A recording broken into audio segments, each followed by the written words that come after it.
ጤና ይስጥልኝ ውድ የቻናላችን ተከታታዮች እንኳን ወደ ዕለቱ መረጃዎች በደህና መጣችሁ።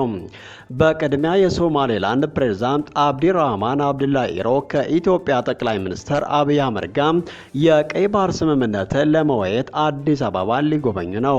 ይህ ስምምነት ቀደም ሲል በሙሴ ቢኒ አብዲ ዘመን የተፈረመ ሲሆን ለኢትዮጵያ በሶማሌላንድ የባህር ዳርቻ ላይ የ50 ዓመት የሊዝ ውል የተሰጠ ሲሆን በምላሹም የሶማሌላንድን ነጻነት እውቅና የማግኘት እድል እንደሚከፍትም መገለጹ ይታወሳል።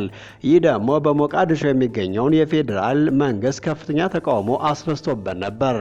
በሌላ ዜና ደግሞ ሩሲያ ወደ ዩክሬን ዲፕሮ ግዛትና የዩክሬን የኢንዱስትሪ ማዕከል ዘልቀው በመግባት ወደፊት እየገፉ መሆናቸውን አስታውቃለች። ከዚህም በተጨማሪ ሩሲያ በዩክሬን ዶኔትስክ ክልል የሚገኘውን የዙሪያ መንደር መያዟን ተናግራለች። በመጨረሻም የዓለማችን እጅግ ሀብታም ሰው ኤለን ማስክ አባት ኤሎን ማስክ እንዳሉት ኤለን ማስክ ከቀድሞው ፕሬዝዳንት ዶናልድ ትራምፕ ጋር ባደረጉት ፍጥጫ ምክንያት ከዋይት ሀውስ የድር አሰቃቂ ጭንቀት እንዳለባቸው ገልጸው ትራምፕ እንደገና እንዲመረጡ መርዳታቸው ስህተት ነበር ብለው እንደሚያምኑም ተናግረዋል። እነዚህና ሌሎች መረጃዎችን ይዘን ቀርበናል። አብራችሁን ቆዩም።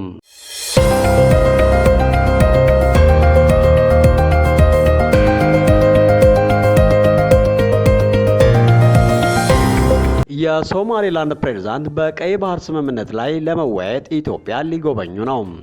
የሶማሌላንድ ፕሬዝዳንት አብዲራህማን አብዱላሂ ኢሮ ከልዑካን ቡድናቸው ጋር በሚቀጥለው ቀናት ወደ አዲስ አበባ በመጓዝ ከኢትዮጵያ ጠቅላይ ሚኒስትር አብይ አህመድ ጋር ከፍተኛ ደረጃ ውይይት እንደሚያደርጉ ተገለጸ። አነጋጋሪው የቀይ ባህር የጋራ መግባቢያ ስምምነት በውይይቱ አጀንዳ አናት ላይ እንደሚሆን ይጠበቃል።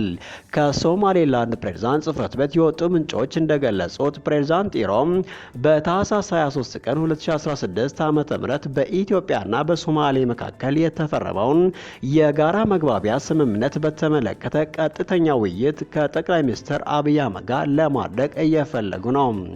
በቀድሞ ፕሬዝዳንት ሙሴ ቢሂ አብዲ ዘመን የተፈረመው ይህ ስምምነት ለኢትዮጵያ በሶማሌላንድ የባህር ዳርቻ ላይ የ50 ዓመት የሊዝ ውል የተሰጠ ሲሆን በምላሹም የሶማሌላንድን ነጻነት እውቅና የማግኘት እድል እንደሚከፍት መገለጹ ይታወሳል።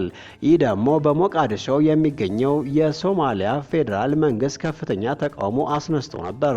ስሙ እንዳይጠቀስ የፈለገ የፕሬዝዳንቱ ረዳት ለሆርን ኦፍ አፍሪካ ኒውስ እንደተናገሩት ፕሬዝዳንት ኢሮ የሶማሌላንድን ሙሉ ዓለም አቀፍ እውቅና ለማስጠበቅ ቆርጠዋል።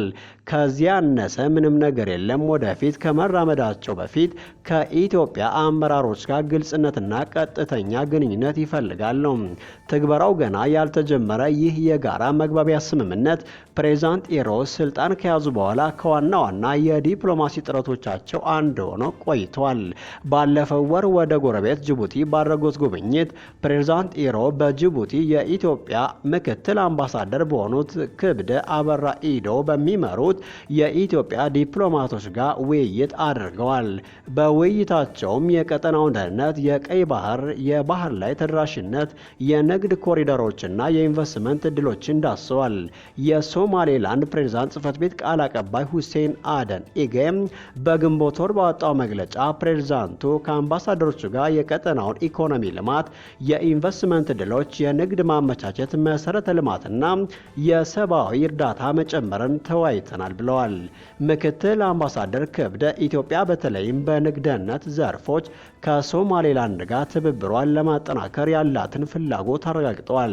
የየብስ ሀገር የሆነች ኢትዮጵያ የንግድ እንቅስቃሴዋን ለማድረግ ለረጅም ጊዜ አማራጭ የባህር በሮችን ስትፈልግ ቆይታለች። በዓለም አቀፍ ደረጃ ግንኙነትን የማጠናከር ምልክት እንደሆነ ሁሉም ፕሬዝዳንት ኢሮ ባለፈው ሳምንት በናይሮቢ ከውጭ ዲፕሎማቶች ጋር ተገናኝተው የሶማሌላንድ የረጅም ጊዜ ዓለም አቀፍ እውቅና ጥያቄዎችን ደግመው አቅርበዋል። ፕሬዝዳንት ኢሮ በስብሰባው ላይ ዛሬ ለምን ወደ ናይሮቢ አልመጣንም ብለው እርዳታ አንፈልግም፣ ከዚህ ያለነው የጋራ ጥቅማችን ዋጋ ከሚኖረው መንግስታት፣ ባለሀብቶችና ተቋማት ጋር እውነተኛ አጋርነት ለመገንባት ነው። ብዙ ሶማሌላንደርስ መካከል የኢትዮጵያ ተሳትፎ የዓለም አቀፍ እውቅና ለማግኘት ወሳኝ ለውጥ ሊያመጣ ይችላል የሚል ተስፋ አለ። ይህ እውቅና እንደ አውሮፓውያን አቆጣጠር በ1991 ከሶማሊያ ከተለየች በኋላ ራሷን ሪፐብሊክ ብላ ለገለጸችው ሀገር እስካሁን አልተሳካም። የኢሮ አስተዳደር ከሞቃዲሾ ጋር ዲፕሎማሲያዊ ውጥረት ቢኖርም ይህንን ለመጠቀም ቆርጦ የተነሳ ይመስላል። ይህ በእንዲህ እንዳለ ዩክሬን ሩሲያ ወደ ዲፕሮና የዩክሬን ኢንዱስትሪ ማዕከል ገባች ስትል ተናገረች። የሩሲያ ባለስልጣናት ዛሬ እሁድ እንዳስታወቁት ኃይሎቻቸው ወደ ዩክሬን ዲፕሮ ግዛትና የዩክሬን የኢንዱስትሪ ማዕከል ዘልቀው በመግባት ወደፊት እየገፉ ናቸው። ይህ ግዛት ቁልፍ የማዕድንና የኢንዱስትሪ ማዕከል ሲሆን በሚሊዮኖች የሚቆጠሩ ሰዎች የሚኖሩበት ነው። ዩክሬን ለዚህ መግለጫ ወዲያውኑ ምላሽ አልሰጠችም። ከዚህ በተጨማሪ ሩሲያ በዩክሬን ዶኔትስክ ክልል የሚገኘውን የዙሪያ መንደር መያዟን ተናግራለች። ተንታኞች እንደሚሉት እዚያ ላይ ተጨማሪ የሩሲያ ግስጋሴ በዩክሬን ወታደራዊና ኢኮኖሚያዊ ላይ ከባድ ጉዳት ሊያደርስ ይችላል። በተያያዘ ዜና ደግሞ ሩሲያ ዩክሬን ስምምነት የደረሰበትን የጦርነት ሟቾች አስክሬን ልውውጥ እያዘገች ነው ስትል ውንጀላዋን ደግመዋለች። የሩሲያ ባለስልጣናት ዕለት እንደተናገሩት በጦርነቱ የሞቱ 6000 ወታደሮች አስክሬን ልውውጥ እንዲረጋገጥ አሁንም ዩክሬንን እየጠበቁ ናቸው። ሌተናል ጀነራል አሌክሳንደር ዞሪን ሩሲያ 1212 የዩክሬን ወታደሮች አስክሬን ወደ ድንበር ልውውጥ ቦታ ማምጣቷን ተናግረዋል። ኪየቭ እስካሁን ለዚህ ጉዳይ ምላሽ አልሰጠችም። ይህ የሩሲያ የቅርብ ጊዜ ግስጋሴ ትልቅ ትርጉም ሊኖረው ይችላል። ጦርነቱ 4ኛ ዓመቱን እያስቆጠረ ሲሆን ወደ ዩክሬን የኢንዱስትሪ ልብ ክፍል መግባቱ የዩክሬንን ኢኮኖሚና ወታደራዊ አቅም የበለጠ ሊያዳክም ይችላል። ቀደም ሲል ፕሬዝዳንት ቮሎዲሚር ዜሌንስኪ ሩሲያ 1/5 የሚሆነውን የዩክሬን ግዛት እንደያዘች ተናግረው ነበር። የጦር እስረኞችና ወታደሮች አስክሬን ሊለዋወጡ የሚችሉበት ሁኔታ በቅርበት እየተከታተልን ነው፣ እንደደረስን የምናቀርብላችሁ ይሆናል። በመጨረሻም የዓለማችን እጅግ ሀብታም ሰው ኤለን ማስክ ከቀድሞው ፕሬዝዳንት ዶናልድ ትራምፕ ጋር ባደረጉት ፍጥጫ ምክንያት ከዋይት ሀውስ የድረ አሰቃቂ ጭንቀት እንዳለባቸውና ትራምፕ እንደገና እንዲመረጡ መርዳታቸው ስህተት ነበር ብለው እንደሚያምሩ አባታቸው ኤሎን ማስክ ገለጹ። ግጭቱ የቀጠለ ባለበት ወቅት ኤሎን ማስክ በሞስኮ ከቁልፍ የክሬምሊን አጋሮች የልጃቸውን ከአሜሪካ ፕሬዝዳንት ጋር ባደረገው ፍጥጫ ፖለቲካዊ ጥገኝነት አቅርበውለት እንደነበር ተከትለው በመድረኩ ላይ ለመናገር ደርሰዋል። ኤሎን ማስክ ከዋይት ሀውስ ውስጥ ከአሰቃቂ ሁኔታ በኋላ የሚከሰት ጭንቀት እንዳለ ሲገልጹ መለያየቱም ወደ ተበላሸ ትዳር አስመስለውታል። ፑቲን በሚቆጣጠሩት ሚዲያ ላይ ሲናገሩ እናም በአሁኑ ጊዜ ኤለን ማስክ ስህተት ሰርቻለሁ ለማለት ያዘነበለ ነው ብለዋል። ኤሎን ማስክ የውዝግቡን ሁኔታ አስመልክቶ እንዲህ ብለዋል። ትራምፕ ያሸንፋሉ፣ እሳቸው ፕሬዝዳንት ናቸው፣ እንደ ፕሬዝዳንትም ተመርጠዋል። ኤለን ስህተት ሰርቷል ብዬ አስባለሁ፣ ግን ደክሞታል፣ ተጨንቋል። ለ5 ወራት ተከታታይ ውጥረት እና በመጨረሻም እሱና ትራምፕ ብቻ ናቸው የቀሩት። አሁንም ምን ማድረግ እንዳለባቸው አያውቁም። ስለዚህ ወደ ተለመደው ሁኔታ እስኪመጡ ድረስ እርስ በርሳቸው ይጋጫሉ። ልጃቸው በዋሽንግተን ተለዋጭ ፖለቲካ ውስጥ ከመጠን በላይ እንደሆኑ ሲጠቁሙ ለፑቲን ደጋፊ ሚዲያ እንዲህ ብለዋል። ለ5 ወራት ያክል ከፍተኛ ውጥረት ውስጥ ነበሩ። የደቡብ አሜሪካው ነጋዴ ኤሎን ማስክ ትንሽ ነገር ነው፣ ነገ ያልፋል ሲሉ ተንብየዋል።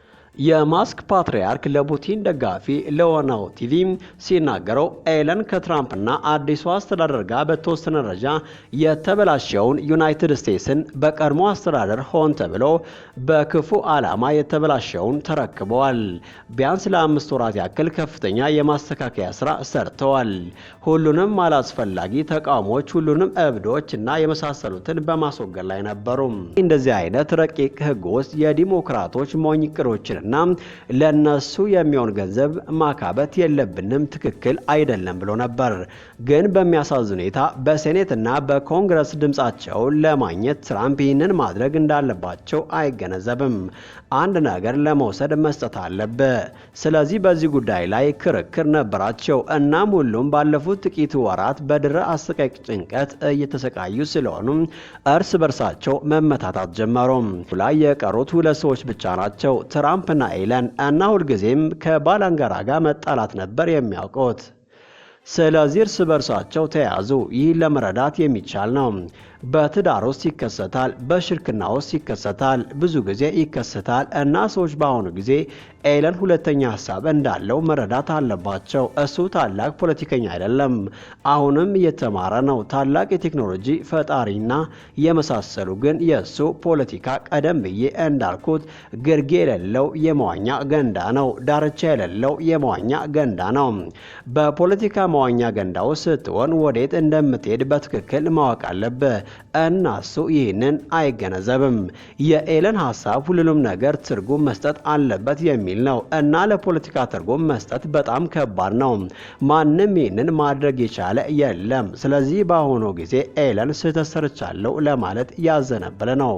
ኤሎን ማስክ በማሎፊቭ እና በፑቲን ርዕዮተ ዓለማዊ አራማጆች አሌክሳንደር ዱጊኒ በተዘጋጀው የ2050 የወደፊት መድረክ ላይ ይናገራሉ።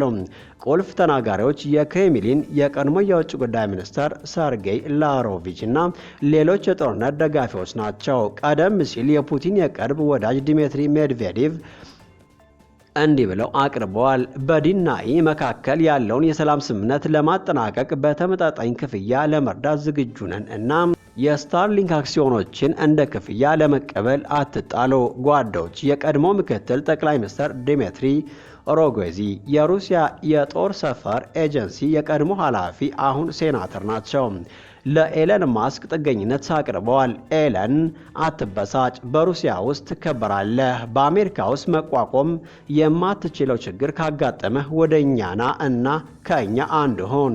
ሩሲያ ታማኝ ጓደኞችና ሙሉ የቴክኒካል ፈጠራ ነጻነት እንደምትሰጥ ገልጸዋል። አዛውንቱ የህግ አውጪ ዲሚትሪ ኤንዲክ ለስቴ ሚዲያ ሩሲያ ማስክን ካስፈለገው ጥገኝነት ልትሰጠው እንደምትችል ተናግረዋል። ኤሎን ማስክ በሞስኮ የመጀመሪያ ጉብኝታቸው ላይ የፑቲንን ዋና ከተማ አወድሰዋል። ይህችን ከተማ የነደፈ ማንኛውም ሰው እውነተኛ ሊቅ ነው።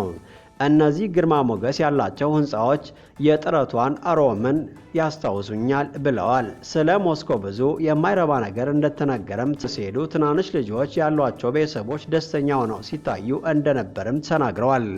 በግልጽ ደስተኞች ናቸው። ይህንን ለቀሪ ህይወቴ አስታውሳለሁ ብለዋል።